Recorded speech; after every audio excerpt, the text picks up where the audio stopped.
An Ideal Retreat by Michael Griffin. There is geometry in the humming of the strings. There is music in the spacing of the spheres. Pythagoras. The first book. Arrival from known into unknown. 1. Driving, a playlist of 4 decades, and surprise on arrival.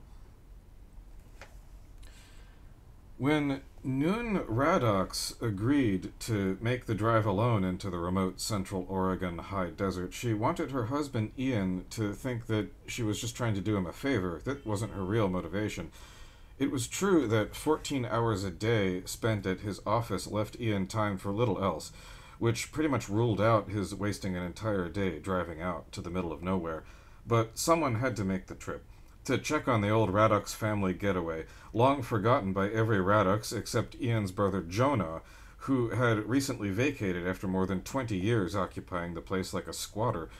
If Ian couldn't go himself, his sister Callie could just as easily have gone. Callie was a real Raddox.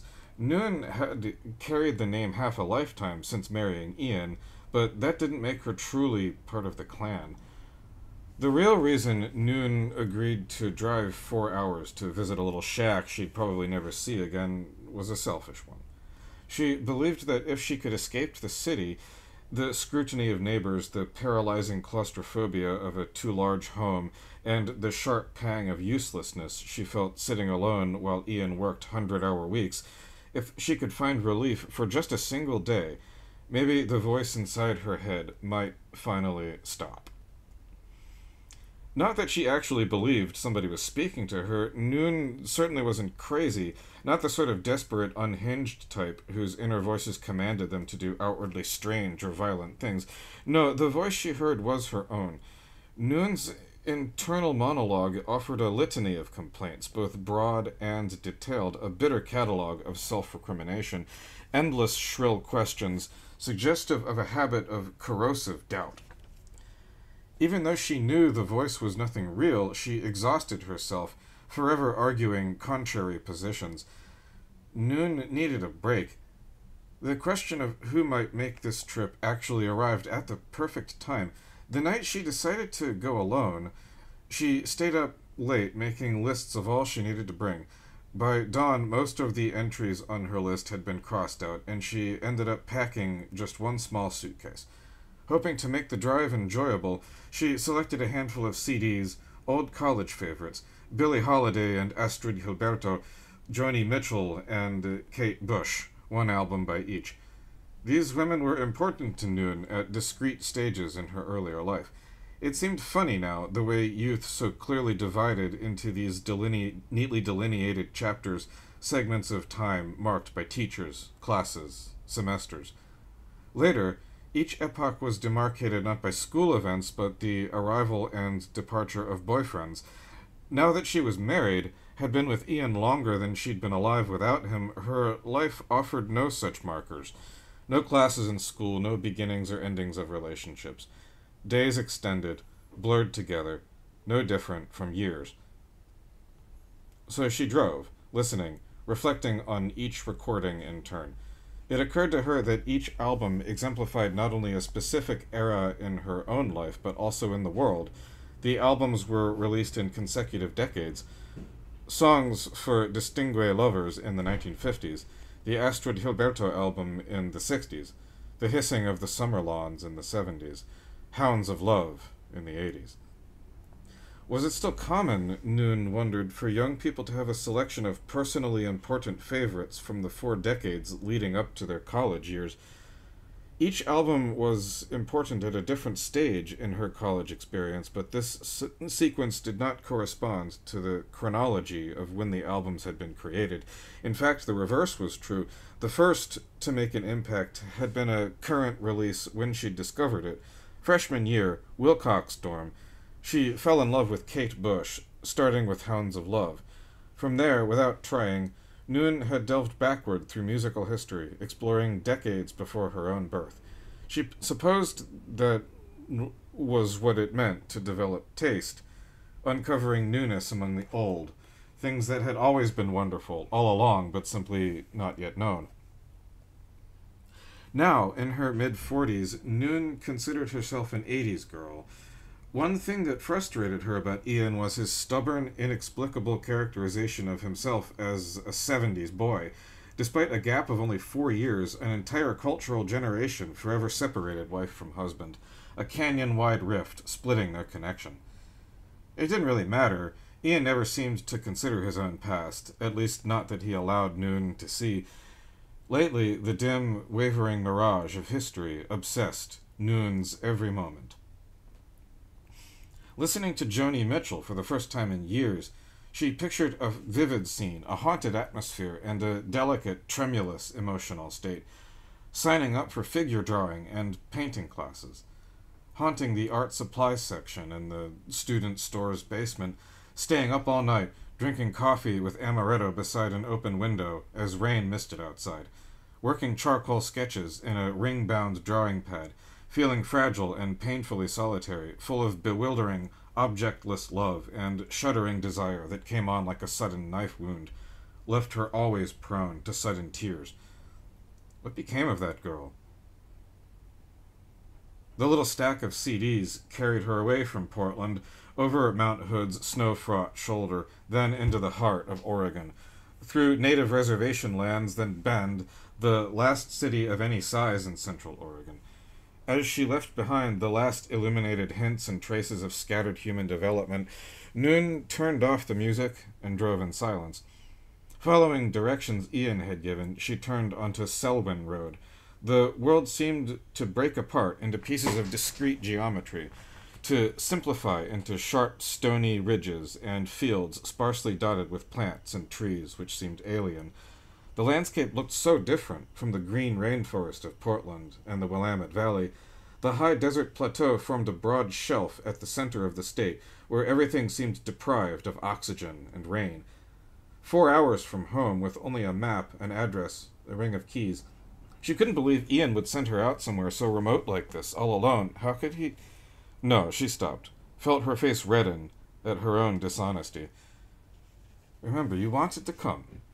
Stop lying to yourself, at least. The odometer indicated 19 miles since she'd turned off the highway onto Selwyn, and Ian's notes said after about 19 miles she should look for number 7117. Just then, a driveway ahead. On the tall concrete mailbox pillar beside it, the number 7117. Noon slowed the big expedition and turned onto the gravel drive. The old house had to be way back, behind a row of spindly desert trees. Through barren branches, Noon glimpsed a weathered gray facade with broken windows opening onto vacant darkness. What had Ian called the place? A dirty little shit shack. But then, he hadn't been out here since childhood, thus the point of Noon's visit to see what remained of the old house in the long decades since Joda had taken it over. The rest of the Radux clan had eventually stopped thinking of their desert place, especially after their parents had purchased a nice 5-bedroom in Manzanita with partial ocean views. That beach house had become the new gathering spot for every Radux, even Noon and others who'd married in, for Thanksgivings and July gatherings for old Gavin Radox's birthday. Then, after the patriarch himself had passed, the summer birthday get-together switched to a June holiday birthday celebration for Gavin's widow Maxine, at least until she passed away last year. Every Radux had shifted the focus of their attention from Central Oregon to the Pacific Ocean, all but Joda, who had fully withdrawn in the years since his disinheritance. Nobody had seen or heard from Joda, who hadn't even attended Gavin's or Maxine's funerals. So, the ruffled desert bungalow had faded from mind, as if it had never been something they all shared. Likewise, Joda had been forgotten, barely ever even mentioned until this past week. Then Ian had received a FedEx, Joda's keys to the place, and a lengthy letter handwritten in a loopy, childish scrawl changing ink color from page to page. Ian had refused to let Noon read it, even to tell her what Joda had said. He'd assured her it clarified nothing useful about why Joda had finally abandoned the place. A wave of nerves came over Noon like a flash of sickness. She looked down, away from the row of trees, and braked. Stopping tires made a scritch in the gravel. Maybe she wasn't ready to deal with this. Noon squeezed her eyes shut, rubbed them until they watered, then wiped them dry. She grabbed her purse from the passenger seat, dug through the contents until she found the Xanax and dry swallowed too. Then closed her eyes again, but tried not to rub them. Breathed. Waited. That battery-on-tongue sizzle of anxiety finally began to settle out. Sometimes Noon worried something was wrong with her brain. Some kind of chemical problem the doctors couldn't diagnose. Come on, Noon. Her voice trembled. This can't be all that bad. She could handle it. The vibration of the idling engine gradually superseded the buzz of her faulty central nervous system. She opened her eyes, put the car into gear, and drove onward up the curve of the long driveway. Beyond the trees stood a house, but not the one she expected. It was nothing at all like the run-down shack Ian had described, and not even similar to the facade Noon had glimpsed through the trees a few minutes ago. This was a big place. Modern. And immaculate. 2 stories, with tall front windows that reached to the sky. Amid the rough, stony landscape, the house occupied a beautifully designed oasis of cultivated trees, sculptured land, and tiered concrete steps and walkways. Noon hit the brakes again. This can't be right. She fumbled out Ian's directions and reread the note again and again. Her mind replayed everything he'd told her. What aspect had she misunderstood? An old shanty built of unfinished, rough-sawn wood, probably 500 square feet, or maybe 600, and he'd said the place had been ready to fall down, even decades ago. Was this a mistake? Maybe she'd misread the mailbox number. These might be neighbors, a second house, sharing a single driveway. No, the driveway ended here. After curving around the row of trees, it stopped at this house. Noon kept looking away and looking back again, trying to focus. The number beside the front door was the same. 7117. This had to be the right place. Noon shook her head. You might have gone one pill too far, Noonie. Clean, plainer lines, the exterior newly painted silver gray. A concrete walkway stepped up through fastidiously maintained landscaping, met the front door, and veered left through cinder block alcoves, tiered planting beds, and rock gardens around the back. This modernism was right up Noon's alley. After college, she'd studied design and had long dreamed of freelancing as an interior decorator and landscape designer. This place, the style of it all, gave her an immediate twinge of envy. She felt breathless with excitement. She pulled the expedition up to the front, parked, and climbed out. Already she felt impatient to call Ian, but reminded herself she hadn't come here to stay in constant contact. Better to at least make an attempt at self-reliance. She reminded herself to stay calm, proceed slowly. Anyway, let's at least see inside before we get too carried away.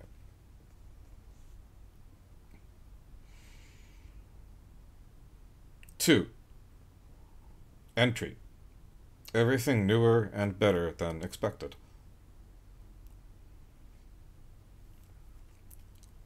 Before she unlocked the front door, Noon whispered aloud, "This can't be real."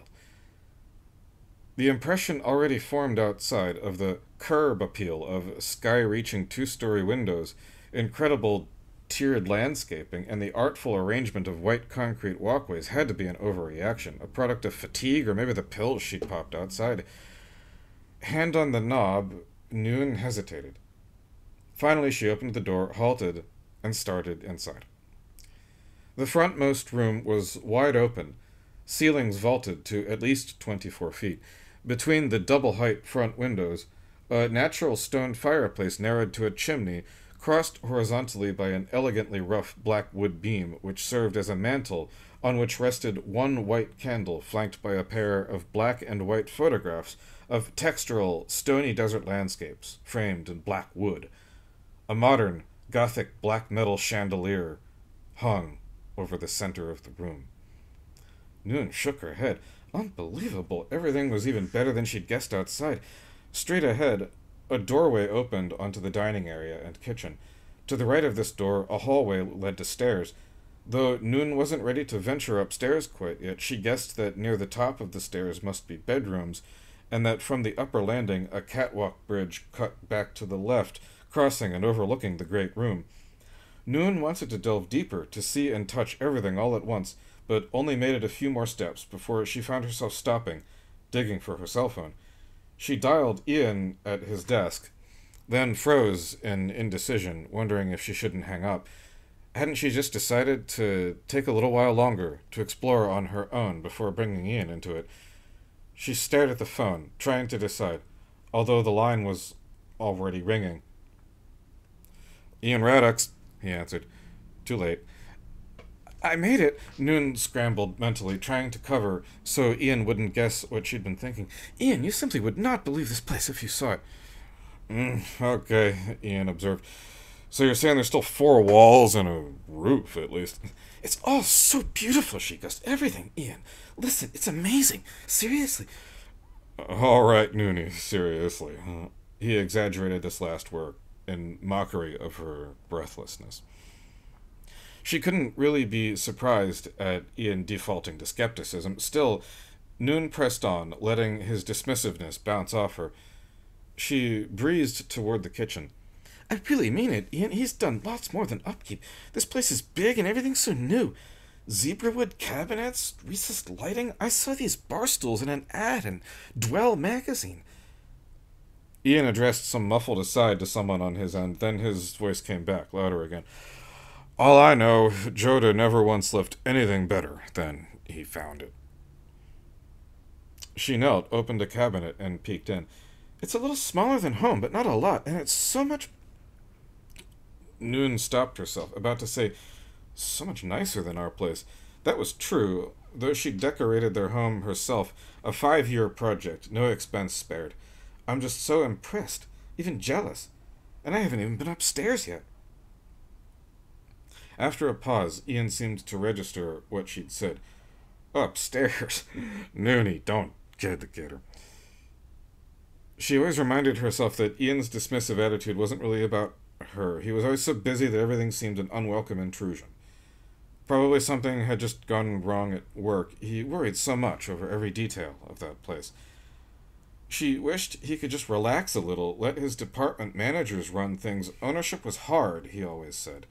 A sliver of attention was all Ian ever managed to give. Noon found a kitchen window overlooking the rear patio, and beyond that, a plateau of rock and dry desert landscape extended until it dropped away into what appeared to be a canyon or narrow valley. "I don't understand why your family stopped coming here. Just let Joda take over."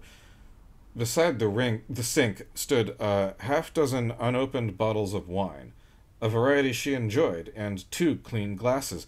Without thinking, she found a corkscrew, opened a bottle, and poured. "Mom always said the drive was too far. We could get to Manzanita in 80 minutes. Anyway, Callie and I never really loved the desert. Then, while I was off at college, Joda moved in. At first, he said it was just for a month. Like he needed to get back on his feet after this arrest or that rehab, some other fuck-up. Then he stayed, like he owned the place." Noon sipped the wine and considered whether she should keep arguing, persist in trying to convey to Ian what this place was like, or let it drop for now.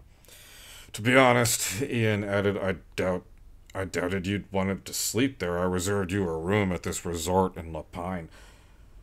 "Oh, no," she returned to the kitchen doorway. Her eyes surveyed the great room. "I don't want to leave." Either it's the wine talking or my little decorator's found herself a project."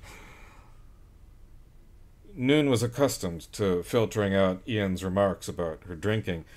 Had he actually heard her pull the cork or pour, or was he just assuming that if she was awake and upright, she must be drinking? Noon told herself to focus on the fact that he'd at least acknowledged her as a designer. That was something, Ian remembering her aspirations, even if, as usual, he dismissed them as a cute, childish game. Ian had supported her taking design classes, had always gladly left her alone to spend entire days sketching and rendering, but he'd always firmly drawn a line at allowing her to work for hire. You don't need to grovel for commissions, Ian always said. He was right, they didn't need the money.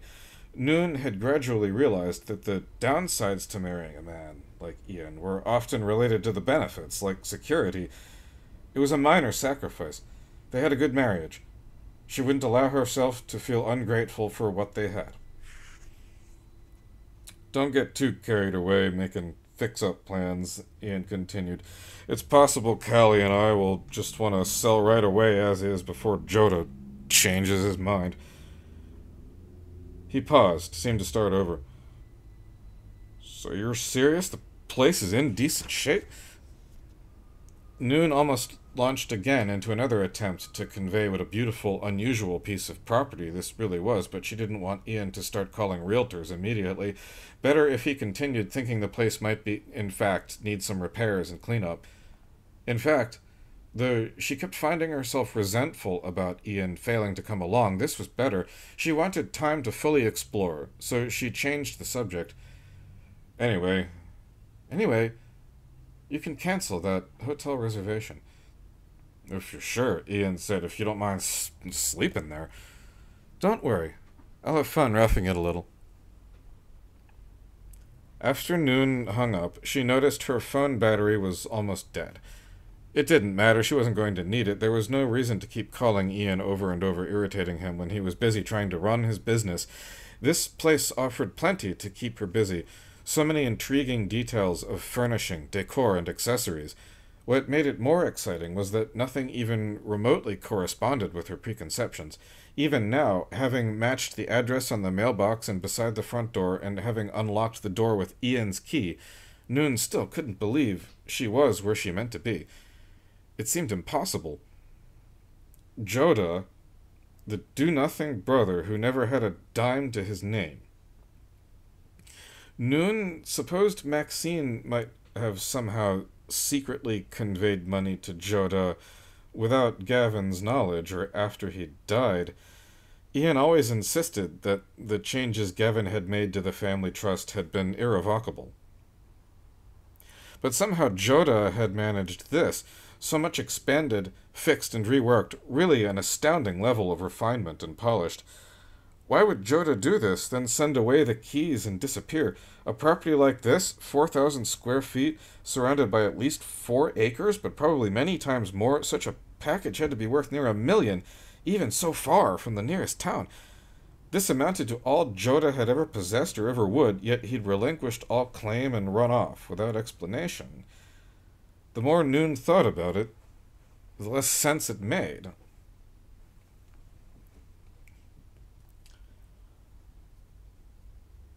Three. Perimeter. To walk around a place is to measure it. As Noon reached the bottom of her glass, she turned in the doorway to regard the kitchen. She eyed the wine bottle, trying to decide, and finally settled on waiting for a refill.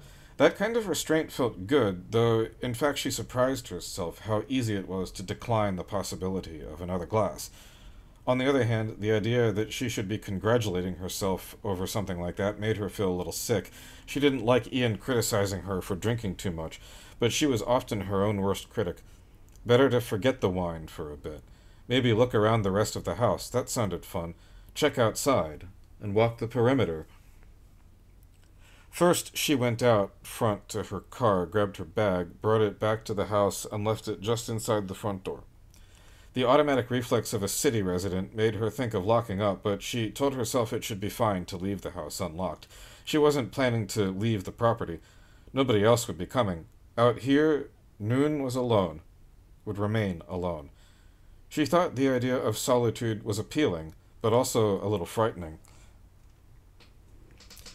Out front, She started back down the concrete walk, but rather than continue straight to where the expedition was parked below, she veered right to parallel the front of the house. The concrete slabs comprising the walkway lay in flat, level tiers with occasional steps between, not smooth curves or inclines. This seemed an elegant design, this staging of flat surfaces, more precise and geometrically sound than varying up or down slopes or unbalanced curves. The front corner between the walkway, the parking area, and the line of trees was organized into squares, also tiered, maybe 12 feet on a side. These brought to mind the tiered gardens of the Mayans. Some of the beds were soil planted with ground cover, others filled with pea gravel with desert grasses sprouting in evenly spaced tufts, as if aligned on a grid. Well, most were built up with arrangements of desert rock without flora. Past the corner, around the side of the house, the landscaping was simplified. The narrow walkway widened to a broad, flat patio. A glass brick alcove shielded a sitting area, and a square fire pit made of black concrete blocks. Beyond this, a row of cultivated trees in pots concealed a grand barbecue and outdoor dining area. To Noon, it looked like the kind of a place a successful Hollywood producer might entertain all her friends and throw wild, intoxicated cookouts attended by 100 suntanned movie stars and screenwriters. Wild soirees, overflowing with sun-drowned inebriation and hot, covert sex, completely lacking any overhead of judgment or self-consciousness. All the way in back, behind the house, a motorized black canvas cover concealed a swimming pool. Its length and narrowness implied a primary intended function of lap swimming, though numbers along the nearer edge indicated greater depth, at least at one end. Adjoining the pool was a square spa with its own white cover, and beside that, a full set of deck furniture, not only folding metal chases for lying out and suntanning, but tables for drinks, decorative gray wicker chairs, and a broad monument table bearing a baroquely ornamented stone planter from which grew a single instance of broadleaf vegetation which Noon thought looked prehistoric. Thick leaves, resembling something a dinosaur might have eaten. Such a life here. Noon couldn't fathom how anyone could design such a place, surround himself with carefully considered design elements, abundant excess of beautiful decorative objects and settings, then willingly depart. Of course, she herself was accustomed to money, having been married to Ian Raddox for 23 years, yet somehow the life they shared, their home in Portland, and their decreasingly frequent vacations never quite felt like it amounted to anything in the same vicinity of this sort of luxury. The afternoon was unusually warm for March, especially at 4,000 feet of elevation. Noon felt hot, overdressed in what she'd worn. The spa seemed appealing, but that heat might be too much on a day like this. Maybe the pool? But Noon hadn't brought a swimsuit. She'd expected cooler weather. Now she recalled her absurdly long checklist, made only last night. It seemed foolish now, especially considering all the time she'd spent, and how few of the things ended up seeming relevant enough to her trip to justify bringing them along. Anyway, the things she'd left behind were still hers. She'd be back to them soon enough, she imagined. Anyway, who expected a swimming pool, or a chance to lie out sunbathing for the first time in how long?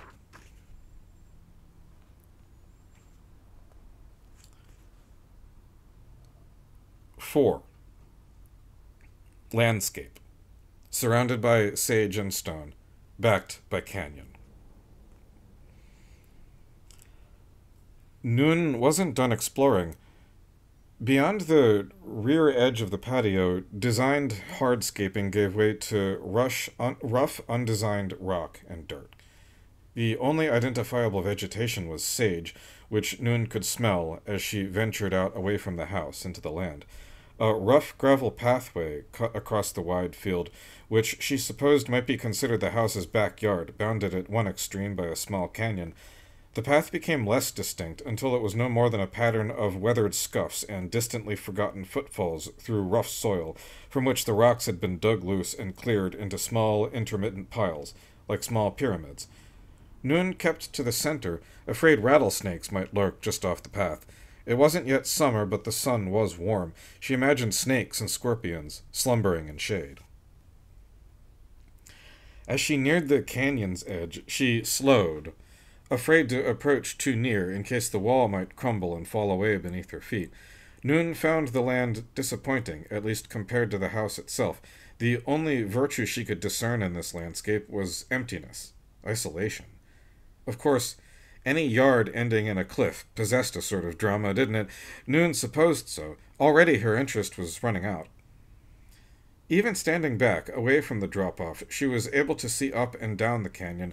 The floor wasn't far down, maybe 20 or 30 feet, and not nearly so steep as she'd feared from a distance. The walls were gradual enough that she could easily scramble down, if she wished. The central stream was nothing more than a weak trickle. In other seasons, the flow must have come in a great rush. How else could the water have carved out a canyon from soil and stone? No, she had no interest in scrambling down, though she didn't know what she had expected to find.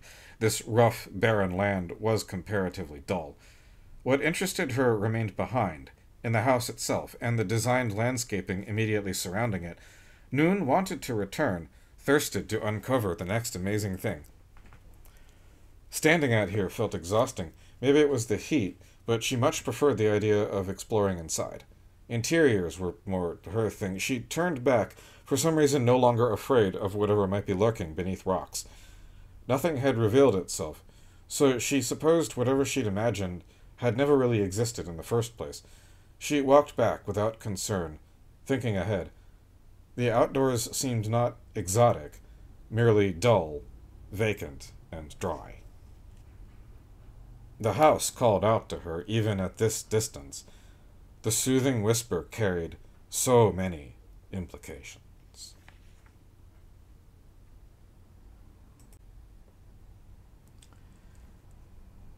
5. Refrigerator. Survey of desirable food and wine. Yes, she hadn't imagined it. Inside, everything really was different. The air felt cool. With each inhalation, her brain seemed recharged with concentrated oxygen. This made no sense, considering the elevation. Noon started in the kitchen. The glass-front commercial Sub-Zero fridge was fully stocked, and all the zebra wood cabinets, too. Even the dry pasta and tea containers on the counter were loaded, arranged as if for a magazine photo shoot or staged for an open house. Many of the foods were items Noon often purchased for herself and Ian at home. This made her wonder if Joda might have had some idea she and Ian would be coming. At first, she guessed this would be a possible explanation, as of course Joda must have realized that when he sent Ian the keys, Ian himself might come. But why would he take the time and spend the money to set everything up in this way if he'd been planning to abandon it all? Whole Foods Market in Bend must have been at least an hour's drive. Yet here was a deli carton of sesame noodle salad dated 2 days ago. That would have been the same day Joda had FedExed the keys. The carton was unopened, exactly as it came from the store. Digging deeper, she found none of the containers, cartons or jars had been opened. A vacuum-sealed package of smoked albacore tuna, a dozen organic omega-3 eggs, a bear of Bubby's garlic dill pickles, fresh local farm salsa with charred tomatillos. None had been disturbed. All were fresh, unspoiled. Noon wasn't exactly hungry, though she knew she ought to eat. Anyway, when the time came, at least she already had plenty of great options for food and drink. No need to return to town. Now that she knew food was all set, she reconsidered the wine. Enough time had elapsed. She allowed herself another glass, with the understanding that she absolutely had to remember to eat something. If she forgot and had too much wine on an empty stomach, she'd just end up going and really suffer for it tomorrow. The wine already open on the counter was excellent, but her eye drifted to the many bottles stored in two freestanding wine cabinets made of heavy natural wood blocks that were mostly intact tree trunks. Bottle ends protruded from holes drilled into the upright trunks of magnolia or birch trees, stripped of bark, the wood oiled gold, streaked, tan, and brown. The bottles had been arranged label up, so Noon was able to survey them all quickly. The selection offered excellent variety, both whites and reds, mostly Oregon wines. Several from Lethe Hill's vineyard, one of her favorites, and a few labels she didn't recognize, including an abundance of Pinot Noir and Pinot Gris from Salik's winery. Better to remember that what Ian had told her. Just take an inventory. Get some rough idea of what was left of the place. Find a handyman for any work needed. Basically figure out what would be needed to get the place ready to sell. Ian hadn't seemed to consider the possibility of keeping the house in the family. Noon didn't know if Ian had spoken to Callie or simply assumed she would want to sell. Ian remained trustee of Maxine's estate and the Raddocks Living Trust. Maybe he didn't need Callie to sign on. Still, it made sense that Callie and her husband would prefer to cash out, rather than add another family vacation home. Of course they would want to sell. Joda must have realized that if he left, he'd never be able to return. This kind of logical consideration of what must have happened and analysis of what it all must mean only clarified one central truth. The whole thing was a puzzle. Gavin Raddocks had disinherited Joda long ago, after one too many wasted stints in rehab. Even if Maxine had managed to sneak a little money Joda's way over the years, which seemed unlikely given Ian's constant insistence that there was no way Joda could be doing more than subsisting. The trust had been set in stone years before, designed by Gavin expressly so that Maxine would be unable to reshape it in his absence. Even Gavin himself would have been unable to change it in the event of his own diminished capacity or change of heart. No, Joda Raddocks had been truly and completely disinherited, for keeps. Before Noon had arrived, she'd never really held any clear opinion as to what Ian and Callie should do with the house. On some level, maybe she might have hoped for the opportunity to oversee a major restoration job. That would have been fun, not to mention offering a chance to show Ian her capabilities as a decorator. That might have been the kind of proving ground to convince Ian he should allow her to freelance back in Portland. But any such speculation was by the wayside. This house required no work, no repairs, not inside, not outside, not paint, not landscaping. Already it was perfect. Noon doubted she could improve it in any aspect, even with unlimited time and resources. So then, where did that leave her? She was still here. Just try to relax, Noon said. Drink your wine. You're good at that. She planned to continue her survey, take a few pictures, scribble a note or two. Maybe she'd return home tomorrow. This prospect made her feel sad, but she could think of no reason to remain. She stood, refilled her glass to the top, and drifted from the kitchen back toward the living room. Those tall windows were such an eye-popping sight. Outside, the gravel drive and parking area visible out the left window, then the line of trees continuing to the right, and before these the terraced stretch of yard, curving around toward the side hardscaping, the outdoor living area, and in back, out of sight, the long pool and thousands of square feet of concrete patio. She could see it all in her mind, even what she couldn't see with her eyes. And yet she still hadn't been upstairs. To her left, as she stood just inside the living room with the kitchen behind her, the hallway trailed off, past a little deck nook and lamp at the corner of the living room. At the end of the short hall, which was really more of a downstairs landing, the stairs headed up. That was where she would go.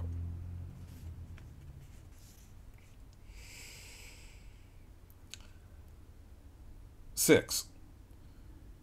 Upstairs. Bedroom and bath, and nothing to wear. Noon grabbed her suitcase and climbed. At the top of the stairs was a broad landing, almost a room of its own. To the right were doors to a bedroom and a large bathroom. This rightmost portion of the landing continued around, behind the stairs, toward the bridge-like railed catwalk which crossed the great room and appeared to end in the little seating area. These destinations to the right did not interest her yet. To her left, from the landing at the top of the stairs, were double doors signifying a master suite. Noon drifted that way and pushed open the door slowly, reluctant to reveal too soon what she anticipated to be a jackpot of design and decor surprises. She found an oversized bedroom, spacious enough to allow plenty of open floor surrounding the king bed to the left. To the right, just inside the door, was a wall of built-in shelves, penetrated by a tunnel-like doorway to a deep walk-in closet. Along the far wall, past the bed, were a wide, low dresser with an expansive mirror, to the left of a flat wall-mounted TV, and beyond that a curtain window, then a doorway to the bath.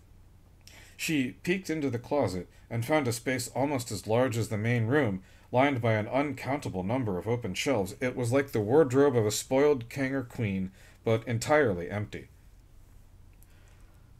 The master bath area was just as large. Inside the inner door, a slate tile walk-in shower stood entirely open on one end, lacking curtain or door, apparently large enough that the spray wouldn't escape. Outside the shower stood a separate jetted tub of sculpted black concrete, formed into organic, almost human curves, with rounded fixtures of brushed nickel. This first area of the bath, with its own counter and sinks, was separated by another door from a separate room with a toilet and yet another counter and sink. Noon wished she'd done something more like this at home. They certainly had space, but she'd wasted too much with excessive decorative cabinets, what now seemed to her mile upon mile of mirrors. Maybe it wasn't too late to scrap it all and start over. Yes, make it more like this. Sunlight pushed through blinds over the foot of the tub. So much light outside, beautiful and so welcome. Noon couldn't remember exactly what the weather had been like back in Portland, just that she hadn't been outside in a long time. Why? Nothing had been stopping her. Then she remembered the swimming pool. The idea of water, of swimming, seemed wonderful. She knew her luggage contained nothing suitable. She returned to the bedroom and looked around, wondering if Joda ever had women around. An old pair of Joda's shorts would do, and maybe a t-shirt. She checked every dresser drawer, looking for anything left behind she might be able to wear in a pinch. All the drawers were empty, but not merely empty, as if Joda had just moved out everything he owned. Immaculately clean and untouched, as if the dresser had never been used.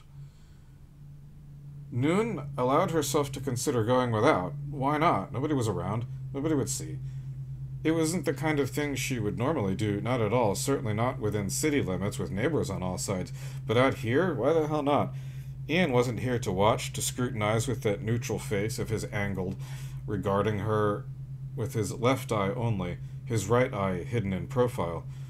Of course, such a look conveyed judgment. She'd seen nobody in the fields, had discerned no other houses nearby. Nobody from out on the road could see the pool behind the house. For that matter, from the outer driveway, she hadn't even been able to see the front of the house properly, through that row of scrawny desert trees. Here she could have real privacy. This place was fully hidden, isolated. Privacy was a possibility Noon had almost forgotten. Would she really dare? Noon grinned at the mirror. Why did she have this feeling that to reveal herself would be a disaster, a transgression of all decency, even in the absence of anyone watching? Over the years, her body image had gone badly wrong. Of course, this wasn't exactly new information. She laughed. Body confusion was least among her worries. Noon stood before the mirror, not looking at herself as she stripped off her clothes. She kicked off her sandals, lifted the tank shirt over her head, and unfastened her bra.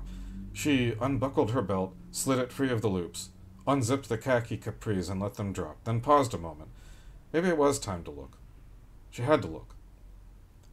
Maybe she could do this without ever seeing herself. Go outside, drop her towel, and lie there in the sun, eyes closed, pretending she was invisible. No. Noon hooked her thumbs into the waistband of her panties, slid them down her thighs, past her knees. When they dropped to her ankles, she stepped out. Then she forced herself. Look up. Face the mirror. What Noon saw shocked her. The sight was both better and worse than she expected.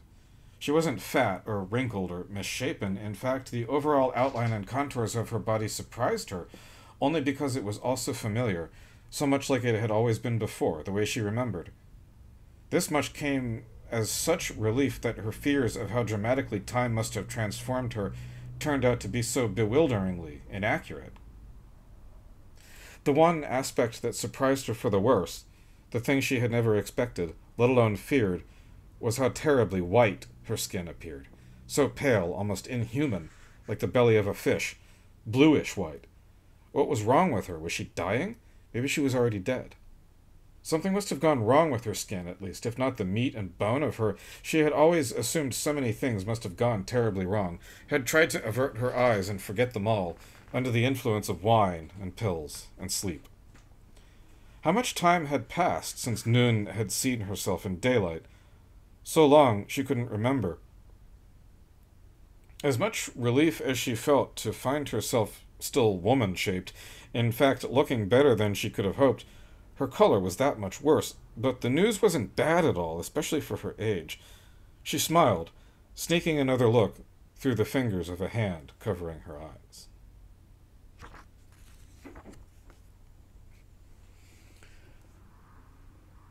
Seven. Poolside. The surprise of water, and the power of sunlight to make change. Noon decided not to wrap herself in the plush black towel, and instead carried it as she walked naked down the stairs, up the hallway, and into the kitchen. She commanded herself not to hurry, but relax. As soon as she exited the back door, left the kitchen for the outdoors, felt the concrete patio beneath her feet, she began to rush, to feel anxious. Part of her wanted to run back inside. Now she couldn't see herself. She tried to believe this meant nobody else could see her either. Noon selected the first chase and wanted to pull it nearer the pool's edge. Out in the sunshine, revealed, she began to feel self-conscious. The feeling was too much, too powerful.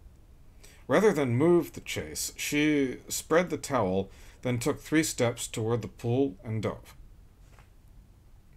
Eyes closed, disconnected from the ground, her body flying, Noon experienced a flash of doubt. Had she forgotten, or had she remembered to draw back the pool cover before she'd gone inside the last time? So foolish to dive from poolside without a look, only to crash head first into the cover to hurt herself, or tear through. Noon's eyes opened. Another instant. Shimmering blue reflection. That moment of certainty and balance. Her body weightless. She felt the water beneath her, sensed the splash, but didn't hear it. Water rushed past her ears. Submerged. Her body without mass. The weight of water compressing from without, even as it offered support. She made a perfect diagonal glide, exactly as if she had planned it this way, toward what looked like stairs in the opposite corner. The water felt so cool, but not unpleasantly cold. Already she craved the warmth of the sun. She stood on the bottom, and her foot reached for the first stair. Part of her was rising out of the water, into the world again. As Noon climbed free, she felt her heart hammer in her chest, felt pupils react against the sun's too great brightness. Her skin constricted into goose flesh, chilled by wetness and contact with air, even though the day was so warm. She waited for the sun to convey its full heat, knew this would happen soon. Hot concrete beneath her soles. She walked slowly, each step made with purpose, carrying her unhurriedly back toward the chase. Noon straightened the towel. In such a rush before, she hadn't managed to spread it flat. She laughed at herself with a distant affection, remembering how she'd hurried from the house, feeling the eyes of everyone in the world imposing their scrutiny and judgment, how she'd made a mess of the towel, rushing to lay it out, then dashed to poolside and dived toward what might have been blue water or what might have been black covering, without ever looking first to see. Noon sat, reclined and settled in, urging herself once more to relax. Through eyelids, the sun glowed orange. She felt herself being watched, but knew that wasn't real. Part of her knew this anxiousness was just another aspect of her being unreasonable. She was naked, so what? Nobody was around to see. Besides, she hadn't looked so bad in the mirror. Mostly she was still beautiful. She could be that way again. The problem wasn't physical. It was more about learning to see again. Her skin reacted to the wind. Then the wetness dried and her body seemed to cure and tighten in the sunlight, to become firmer and take on healthier color. Not exactly tan, not yet. She turned over, revealed the other half of herself to the sun's light, and soon felt the same on her back, her shoulders, the backs of her legs. Noon wanted only to lie here forever, to keep soaking it all in. The heat was making her dizzy. She opened her eyes. Everything outside herself remained exactly like before. That nothing had changed unexpectedly was reassuring. This time, when she sat up and stood, she found it easier to relax, to truly believe nobody was watching her. Her steps toward the pool felt different. She dove again, closed her eyes mid-air without worrying, or even feeling she should be worrying, though she did remember that jagged onrush of thought before, when she'd wondered mid-air where she was headed. The touch of water somehow came as a surprise again, almost as if she'd already forgotten what was coming. Another splash. She surfaced, breathed. This time she spent longer in the water, cutting diagonals across the pool. Heat stored in her body took long minutes to dissipate into the cool water. She swam, and when she was ready again, she found herself already at the steps, rail in hand, climbing out. Now the chill was familiar. Expected. A cool flutter of wind, a subconscious reaction of nerves, whatever autonomic reflex caused goosebumps, tiny involuntary shivers. All of it was fine. She was no different from anyone else. The heat returned. She enjoyed the sun, remembered to turn often so she wouldn't burn. This became a cycle, alternating cool water and hot sun. These sensations left her skin tingling, pleasantly alive. How long since she'd felt so relaxed? She was just a body relaxing, barely a person, not a name. But this made her think of Ian again. Most winters, Ian took her to Las Vegas or Palm Desert, sometimes both in the same winter. Actually, since he'd been busier lately, it hadn't been 2 vacations in the same winter for a long time. In fact, Noon realized here she was still thinking of these vacations as something they did every winter, when really it had been quite a few years since they'd gone anywhere at all. Las Vegas, that's where they used to go every anniversary until their 10th, then stopped. What about Palm Desert? She hated thinking about it, didn't want to do the math. What had been Ian's excuses? Vaguely, she recalled him saying it would be okay if she went without him, go on her own vacation. They had enough money. She could go anywhere. She didn't need an occasion. Every winter, Ian had some reason. Business expansion, relocation, a new sales manager, a new yawn warehouse, Gavin dying, Maxine developing Parkinson's, then her death. And that was years ago, so many winters. These latest, his reasons, she couldn't even remember. Sun penetrated her skin, deep into overwhelmed flesh. Her head throbbed. Now she was beyond relaxation, and felt anxious again, angry. She remembered herself. Noon stood, wobbled on unsteady legs, and dove one last time. Now she kept her eyes open as the water came back to smack her in the face. She remained underwater as long as she could, lungs feeling a tug within, eyes burning. Finally she came up for air, breathed hard and deep, a long time, trembling.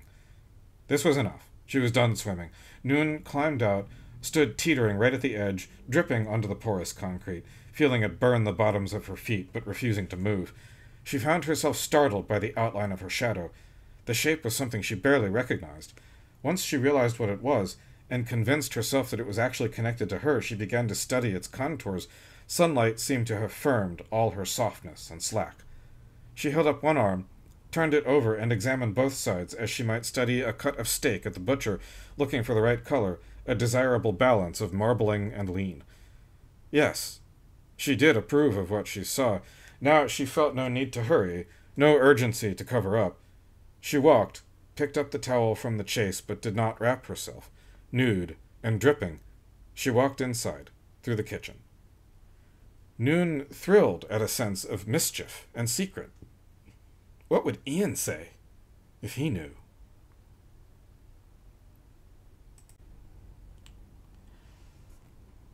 Eight. Kitchen. A plan for dinner and a second call. In the shower, Noon took her time, savoring the setting, taking in every detail. Within the three-sided enclosure, effectively a stone-lined acoustic chamber, the hissing water made a reverberant ambiance. All else seemed to be stillness.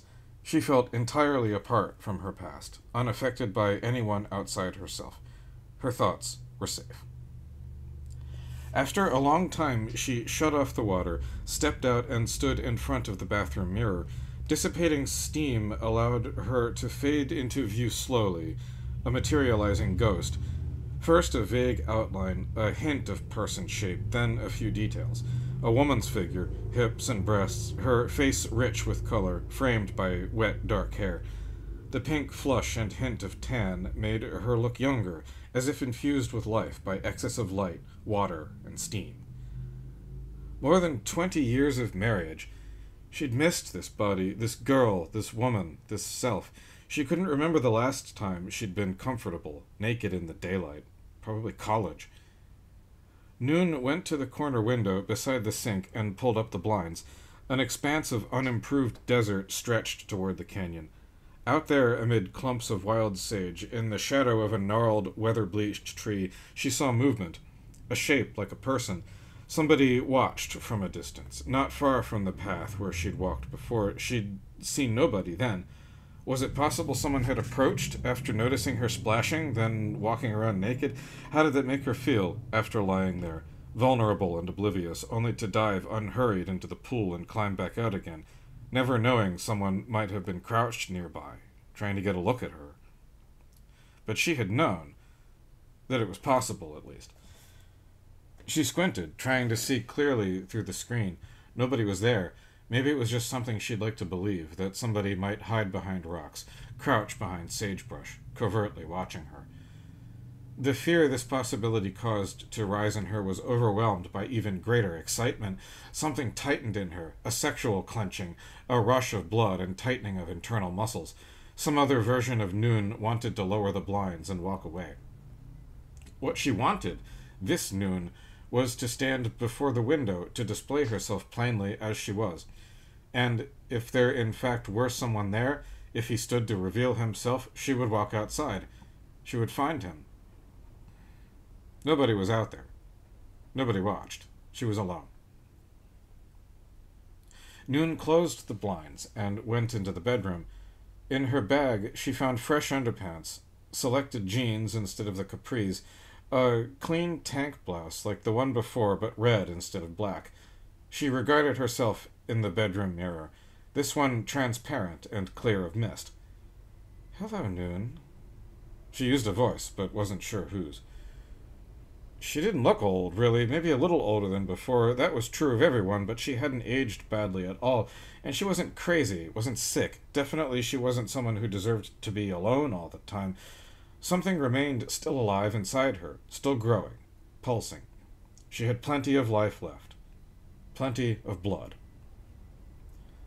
Somebody would still want you. Noon's words startled her again. Where did this come from? Somebody would want me. This was Noon. She was the one speaking. Part of her felt embarrassed, wanted to run away, but she also wanted to continue. Finally, she brushed her hair and headed downstairs. Everything she found in the kitchen was great news. Joda had left all the ingredients for fish tacos. She didn't feel like messing with the grill outside, at least not now, but she could pan-sear the fillets with garlic, pepper, and sea salt. All she required was on hand: corn tortillas, red cabbage, fresh tomatillo salsa, even a large, perfectly ripe avocado. Noon filled a bucket with ice and chose a bottle of white wine, a Pinot Gris, Leafy Hills Vineyard, Yamhill County, Oregon. It was one of her favorites, but she paused to read the label. She couldn't remember if Leafy Hills was a place she and Ian had visited. Maybe he'd just imagined what it might be like, after having emptied a million bottles of the stuff. Probably she only thought she'd visited, and if she ever did actually go, she'd find it not at all similar to what her imagination had constructed. She'd never gone wine tasting alone, and didn't think she ever would. That seemed desperate somehow. A married woman driving around to tasting rooms, sipping all the vintages alone. Not spitting, but brazenly swallowing, asking for more, not giving a shit when anybody thought of her. A woman alone. So what? While the new bottle chilled, she poured herself a glass from the prior bottle. She wished she wouldn't waste energy imagining what other people might be thinking of her, let alone caring. It shouldn't be necessary, but all the life she'd built around herself, her entire foundation of I am someone, had all been eroded from beneath her. What did she have left to build on? She gulped down half the wine. So, all the fresh food was ready, but the salmon fillet was still frozen. Noon set it out to thaw. Already she was becoming accustomed to this house, the way she'd found it, rather than what she'd expected it to be. Ian's words already seemed strange, even foolish, his odd, childish recollections of a totally different place. Splintered floorboards, wind blowing in the gaps beneath doors, all the Raddox clan huddled around a single wall heater. Sure. Her cell phone rang, Ian's number, as if her thoughts had summoned his attention. Hello? Suddenly afraid, she wondered what Ian knew. What had he seen? Must be having some kind of adventure, Noonie. Not one call from you since morning. You always say I call too much. Noon felt strange certainty Ian must know she'd been naked outside, but would he even care? It seemed sensible to volunteer a partial truth, but not everything. I swam a bit, actually. Swimming? Joda put in a pool? That's not all. She swirled the remaining wine and took a lesser sip. Everything's totally different from what you told me to expect. Ian didn't answer, seeming briefly absent again, then returned. Sorry. Hey, all better if the place isn't a shithouse wreck like I figured. Maybe Ian found other things to screw up instead. That's what I don't get, Noon said. 30 years, no job. You say he received none of the family money. Yeah, but who can guess what he might have been into? I told you about this insane letter. Off to Costa Rica, something like I'm going somewhere it's never so dark. Is that nuts? So, he didn't really explain. Noon trailed off, unsure what she wanted to know. Look, I didn't want to tell you because I didn't want you scared going there. Ian was pretty far gone. Noon was about to correct Ian, tell him he'd used his own name instead of Joda's, but decided to let it go. She tried to picture Joda, but only saw a wild, longer-haired version of Ian. Hard to imagine your brothers. Ian sniffed. Biology, that's nothing. It's choices that make a person. You didn't know Joda. He'd meet a meth addict hooker at a bus stop and figure, why not bring her straight home to meet the family? He'd start a business with known criminals. He'd even steal jewelry from Mom. He seemed to be working up to a level of passionate feeling rarely exhibited, at least recently. You wonder how he paid for a pool? Probably learned to cook drugs, or maybe rented out a room to child pornographer or something smart like that. Noon sipped the last of her glass. She'd always guessed that it must be hard for Ian, following the directive of his parents to cut out Joda financially. Now she wondered why this had ever seemed so. Ian sounded like he held nothing but contempt for his brother. She poured the glass full. Joda must have had something right despite his troubles. He created this place. You'll see. As soon as she uttered these words, Noon regretted them. She didn't want Ian to see the house. Listen, I might be able to swing it, Ian drawled, in that way he had of offering something he had no intention of fulfilling. Juggle my schedule, I guess. Is that something I have to do here? Irritation surged, made Noon want to lash out. Why had he sent her all this way alone if he weren't so impossibly busy as he'd said? Of course, he wasn't really going to come, but it was just so like Ian to tease the possibility, now that she'd already come all this way, alone. No, Noon answered. It's okay, I'm enjoying the quiet. I'm going to make dinner, then maybe watch a movie. If there are no videos, I'll listen to my CDs. By a mile, she'd rather sit alone and listen to Joni Mitchell than have Ian come out here and start issuing directives. Some crisis flared on Ian's end, which was fine. Noon was done talking. She found her purse, dug for a Xanax, and popped the last one. She hoped she'd remembered to bring a refill. Of course, they had a good marriage. She knew she was lucky, didn't want to complain, but Ian always left her so wrung out. Her hands trembled again. Why? Hard words barely ever passed between them. Ian never yelled, certainly never harmed her physically. He didn't even criticize exactly, not in so many words. Maybe it was just the way he spoke to her and looked at her that made Noon hate herself. Still, it was stupid, getting so edgy about it. Pathetic. Noon sighed. Just remember to find more pills.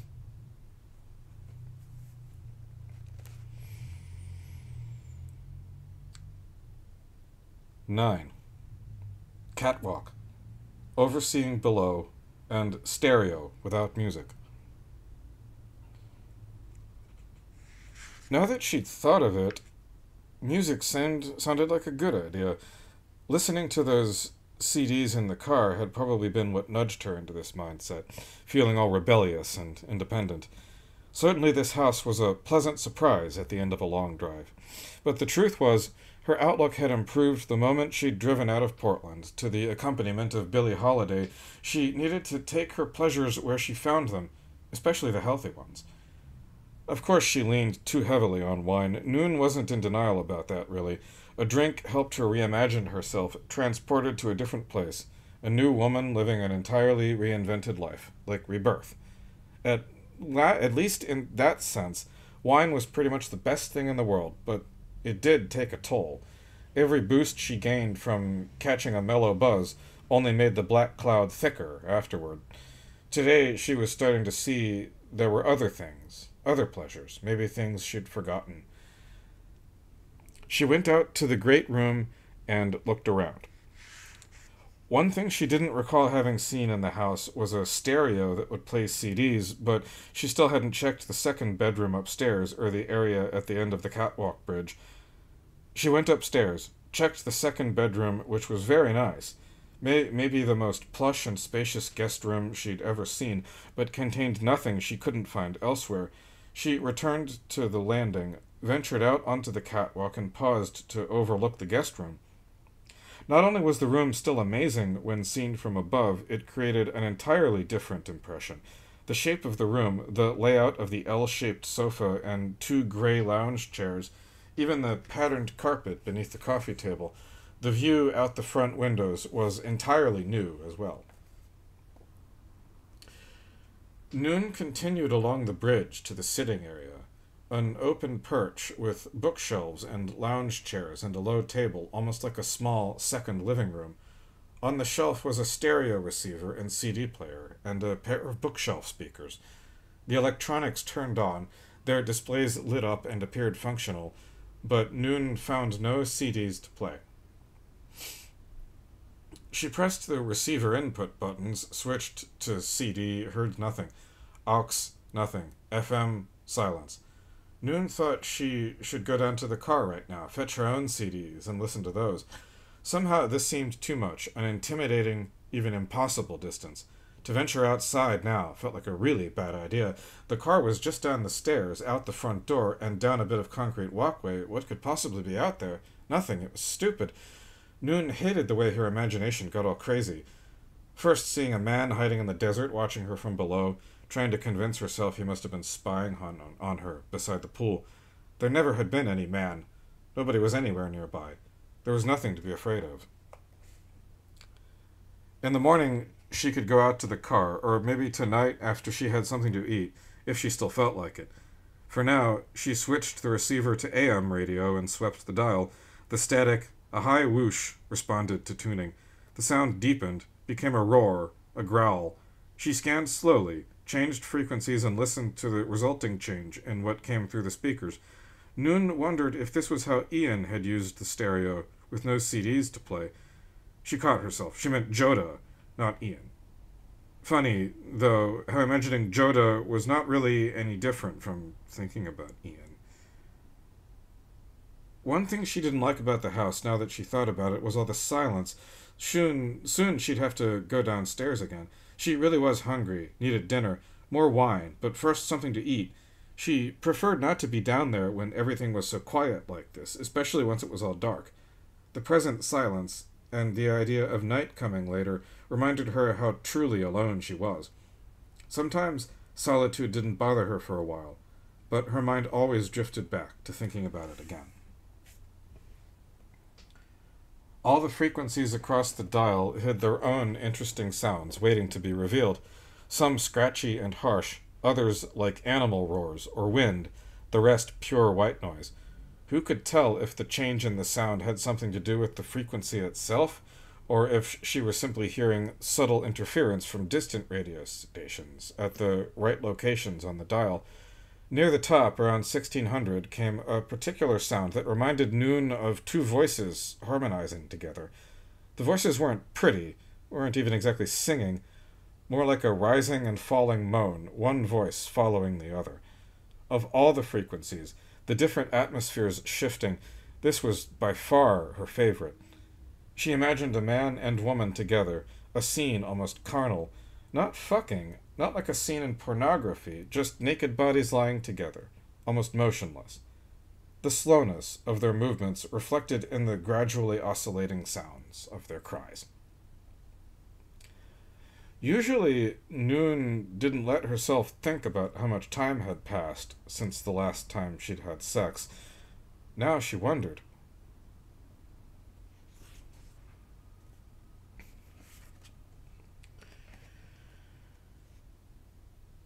Ten. Patio. Pinot Gris and incoming darkness. One realization she was ready to accept and didn't argue against was that she was actually hungry. One thing the house didn't seem to have was a clock, not even on the oven or the microwave. Noon could tell by the changing color of light coming in through the windows that the hour might be getting late enough to make the fish tacos she'd been planning, especially since she'd already had 2 bottles of wine and no lunch. Leaving the stereo playing the harmonizing voices, Noon went downstairs and set out everything she needed. She washed and sliced cabbage, peeled and pitted the avocado, and heated 3 corn tortillas one at a time in a dry skillet. Then she turned on the stove, heated a little oil, and cut the salmon fillet into thirds, which she pan-fried. At the last minute, she decided fresh lime sounded good, and when she found a lime in the fridge, she wasn't surprised. Maybe she'd seen it before and just remembered it was there. The tacos were amazing and wonderful. She ate them standing at the counter, one hand dripping salsa and lime and salmon juice onto the plate, the other hand kept clean and dry to handle the glass of Pinot Gris. The wine was crisp and brilliant, really perfect. Noon wasn't sure what she was going through emotionally, what it indicated about her life to feel so overcome with gratitude, fighting off tears after nothing more than making herself a dinner of 3 tacos from scratch. For some reason, the meal seemed special, terribly significant, the perfectly right thing for her at that moment. Maybe the difference was that the dinner was hers, planned by her alone, made by her alone, eaten by her alone, no one else. But why should that feel like a victory, or a show of strength? She didn't want to be alone. That was her whole problem. After, Noon cleaned her hands and went out to the patio to sip the last of the Lethe Hills Pinot Gris. She tried to make it last, both the wine and the disappearing warmth of the day. The sun rode low on the horizon. Her legs felt rubbery again as she walked slow laps around the pool's perimeter, she decided to sit. When the sky had gone nearly dark, a trio of heavy planters containing little manicured trees lit up from inside, apparently in response to a light sensor. The sudden illumination where none had been expected was startling to Noon. By day, the planters had resembled boxes of white glass banded with metal, but the glass must have concealed a layer of illumination built around the inner compartment of soil and roots. Now magenta, orange, and yellow lights illuminated the concrete wall and competed with the vanishing sun for what light remained on this scene. By this changed light, Noon saw that a line of narrow metal towers, artfully rusted and topped with an angled shape, like a smokestack in square tubing, were not only standing sculptures, but torches for nocturnal illumination. She wished for a lighter or matches. Probably some were to be found inside if she needed them. Everything she needed seemed to be here. But what mattered more than illumination and darkness was that not an hour went by without Noon uncovering some new aspect, some detail previously overlooked and now revealed to be interesting or useful in a way never before realized. The Pinot Gris had run out. Noon decided a red sounded good for a change, something really different, not just the Lethe Hills Pinot Noir, good as it was. She headed in and had to turn on a light in the kitchen for the first time. The place looked so different, the sky outside darkening.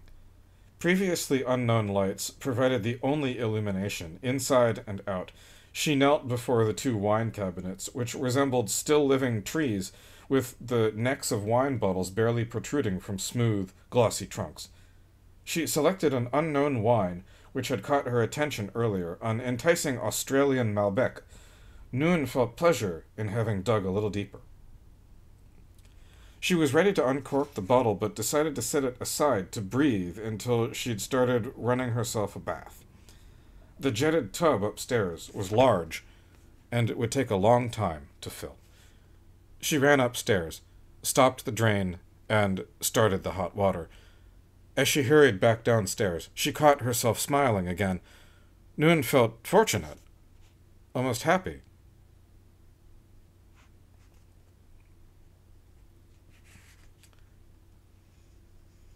11.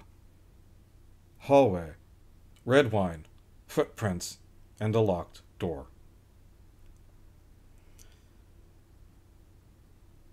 Pouring a tall glass of the Malbec, Noon found her mouth watering at the color and body of it. Tart and juicy, ruby-colored. Delicious. A sound drifted through the doorway from the great room. Her heart leapt. Her blood chilled. Someone was here. A whisper. No, not a voice. It was the hiss of radio static left playing when she'd come down for dinner. She'd forgotten. Somehow it sounded different. Felt different. The house, which had felt like such a perfect balance of refined architecture and enlightened interior design, now, with the fall of darkness, felt like a place where it might be possible to be afraid. She considered calling Ian, but dismissed the idea in an instant, then felt angry that she'd even thought of it. In the doorway between kitchen and great room, Noon surveyed the unoccupied space. She was here. She was somebody. This house wasn't empty. It was hers. She went to the nearest lamp, on the desk at the corner of the great room, at the verge of the hallway, and flicked it on. Yellowish light revealed the changed mood of the place. On the pale hardwood floor of the hallway, she saw marks. Footprints. Had she tracked in dirt from outside before? No, these were man-sized footprints centered around an old door. Actually, she couldn't remember if she'd noticed a door in the downstairs hall before now. Chipped beige paint and an old tarnished knob. These didn't fit the decor of the rest of the house, not at all. A door like this, an obvious design misstep, should have stood out at first sight, not to mention the dirty footprints, like somebody had tracked in coal dust or soot. Was there a basement? Or just a closet? She tried the door, found it locked. The ancient, worn knob wobbled feebly, as if a hard twist might break it loose. Noon rested her wine on the desk and ran upstairs to find her purse and the key ring Ian had provided. She came back down, tried the keys one by one. None of them fit in the keyhole, let alone turned the lock. Noon heard an aquatic thrumming overhead, a sound half concealed by the whoosh of radio static also floating down from upstairs. Remembering the water running into the tub, she flicked off the desk lamp and ran upstairs.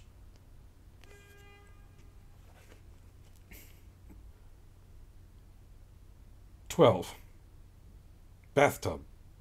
Assessing options from a place too hot to linger.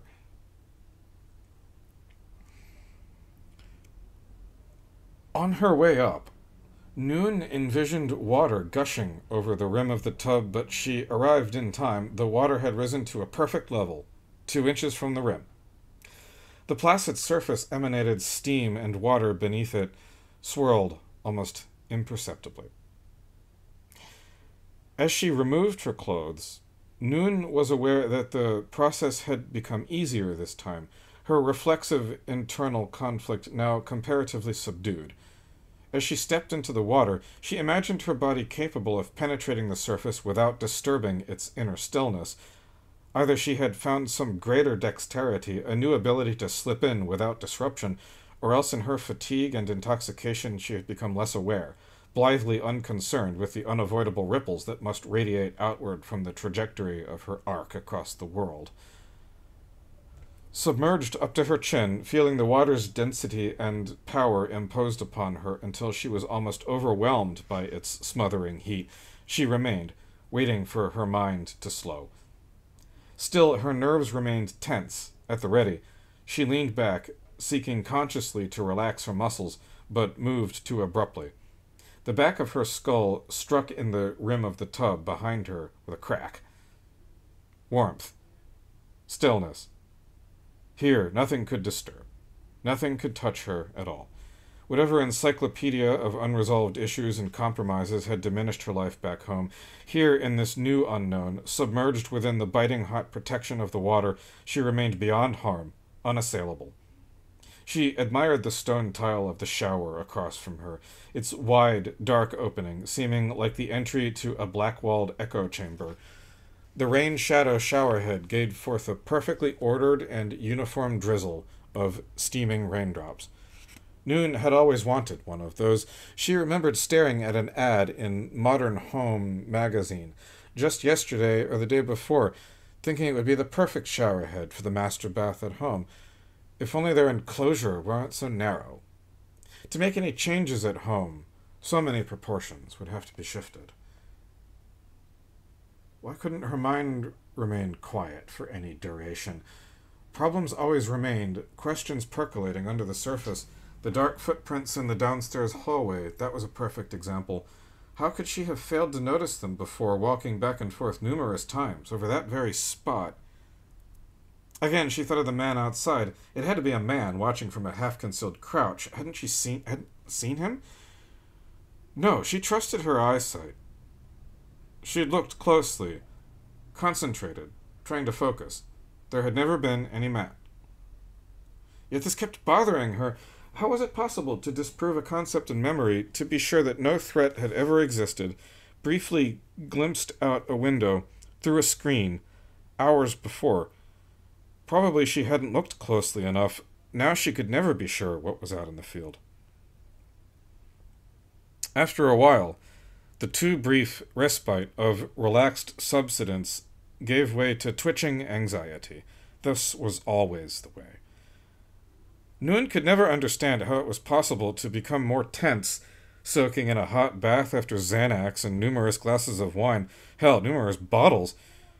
He was never there. No man. Noon stood in the tub, found herself rising from the water without having decided to do so. She reached for her towel, dried herself, then put on jeans, a shirt, and shoes. Downstairs, she found the lantern-style flashlight on the floor inside the back door. She had to know. Outside, across the patio, down the path. She followed to where the trail began to disintegrate, where gravel vanished into the foot-scuffed dust and stone of the wild land. Her flashlight beam showed the way. Things looked so different, brightly lit proximity, quickly fading away to darkness. Footprints, probably her own. At first she followed, but then she began to wonder if the path hadn't shown her the correct way before. How could she expect anything different now? Her only possibility was to venture off. Fear overwhelmed curiosity, and she stopped. Why did she need to go further? There was nothing more to find. She'd already found a place to stay, with ample comforts and pleasures. Inside she would be safe. "I'm not afraid," she said, unsure who might listen. The truth was, she remained fearful of the canyon, also the open space, and the darkness and solitude. There was never any man. Even if somebody had been hiding in the field, watching as she paraded naked and oblivious at the poolside, what did she have to fear? No, she wasn't afraid, only curious. Where had he managed to hide? Maybe the canyon provided shelter. Some opening in the rock wall, a tiny hidden camp, invisible from above. Of course, nobody would go down there, searching. Someone could remain hidden there forever. Probably the entire time Joda had lived here. He'd never once gone down to the canyon. Such dark. Noon imagined fire, smoke, rising from a little cave. Simmering light of subdued flames. It was possible someone might survive here, though maybe not in winter. Then snow might accumulate, months at a time, but people could become accustomed to such hardship. No condition was too inhospitable, especially if we acclimated gradually. Comforts we once believed intrinsic to survival actually weren't necessary at all, but were only the sort of luxuries that pampered the entitled into lives of soft enfeeblement. "I have nothing to worry about here," Noon said into the dark sky. "The door is locked, and there's no key." She turned back toward the house, where a light upstairs remained lit for her.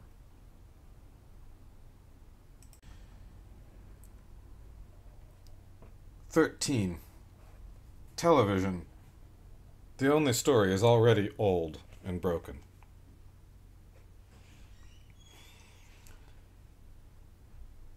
Noon filled a glass to carry up to the bedroom, certain it would be her last wine for the night.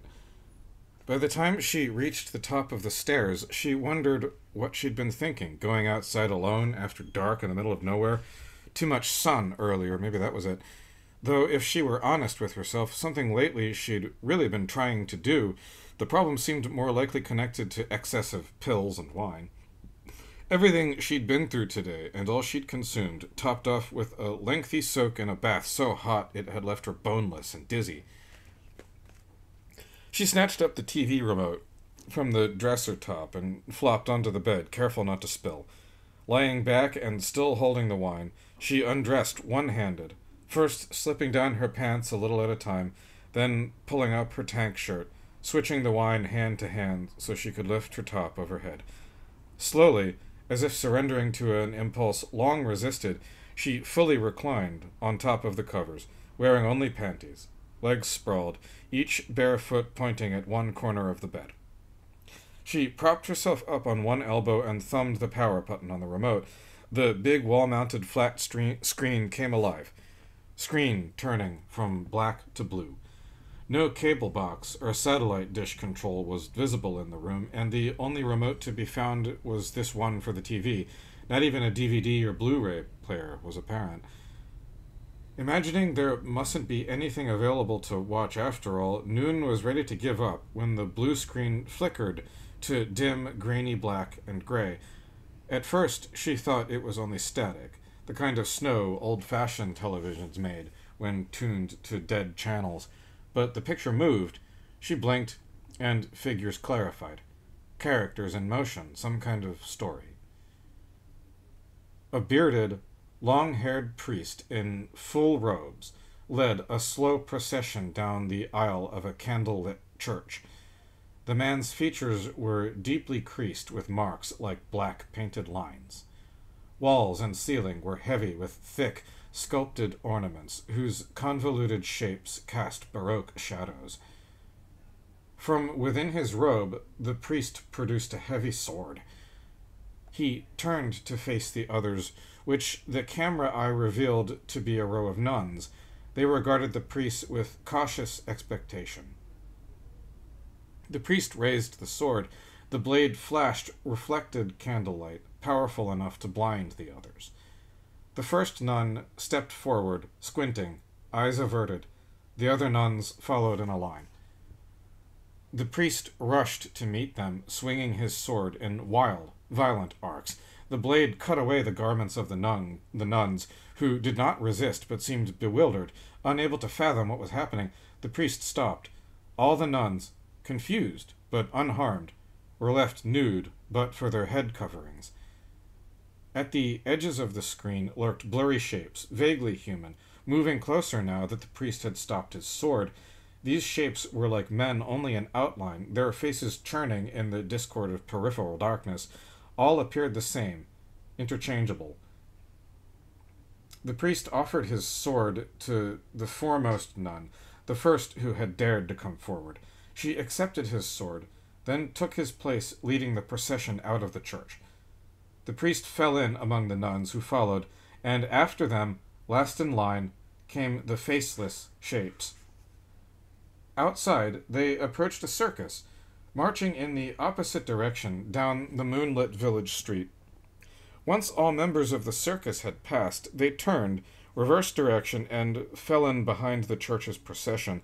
The two groups merged without a word, fire eater beside priest, lion tamer beside nun, all of them commingling with starving wild beasts to travel slowly through the bomb-ravaged town. Fade to black. Credits run. Music obscured by static. Everything old-fashioned. Titles on the screen, motionless. The movie started again. The scenario changed. Some of the characters seemed the same. A ragged parade marched beyond the edge of civilization and passed into desert land pocked with black tar pits, rimmed with white powder like chalk or lime. The flat sand began to rise before them, first a slope, then a great dune. They pressed on, though their feet kept slipping back down the steeply inclining sand. Some fell, struggled to regain their feet, and tried to catch up. Noon turned back. All continued climbing, increasingly stained by tar from the pits below, the black marks sprinkled with powdery white. The incline firmed. The sand became intermingled with rocks. A mountain. Along the difficult climb, some tried to speak, but their words came in some foreign language, nothing Noon could comprehend. The subtitles were gibberish, seeming out of correspondence with even the timing or duration of the spoken language. A summit. The group found an opening, a tunnel mouth. Lonely points of illumination blinked within deepest dark. No individuals could be discerned, but as the camera's point of view proceeded down, the pinpoint lights in the background were occasionally occluded by blacker shapes. Finally, a cavernous theater yawned. A destination. Aisles, seats, all vacant. A broad wooden stage. Lights overhead. Some of the actors changed costumes or applied fresh makeup.